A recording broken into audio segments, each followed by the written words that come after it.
మా ఇప్పుడే movie complete వేద ఊర్లోకి వెళ్తే ఒక రాజస్థాన్ చిన్న గ్రామంలో జమీందారు ఒక వ్యక్తి ఉంటాడు. ఆ వ్యక్తి చెప్పినట్టే ఆ ఊళ్ళో అందరూ కూడా వినాలి. తక్కువ కులం పెద్ద కుల వాళ్ళని లవ్ చేసే చిన్న కులపోల్ని చంపేస్తాడు జమీందారు.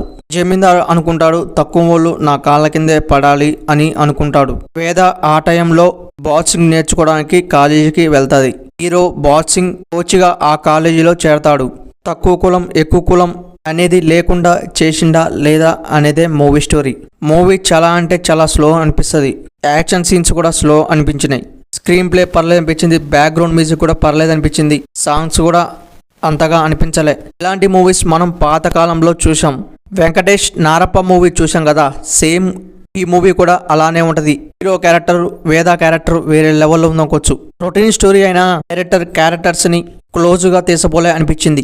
ఈ మూవీని ఫ్యామిలీతో 100% గా వాచింగ్ చేయొచ్చు. కామెడీ సీన్స్ అక్కడక్కడ ఉంటాయి. అప్పట్లో చిన్న కులం పెద్ద కులం ఇలాంటి చూసి డైరెక్టర్ మూవీని అయితే తెరకెక్కించడానికి. ఇలాంటి మూవీస్ తీయాలంటే డైరెక్టర్కి చాలా గట్స్ ఉండాలి. వన్ టైం వాచ్ అనిపించింది మూవీ. పోయి చూడండి. మన ఛానల్ నచ్చితే ఒక లైక్ సబ్స్క్రైబ్ చేయండి. Please support me.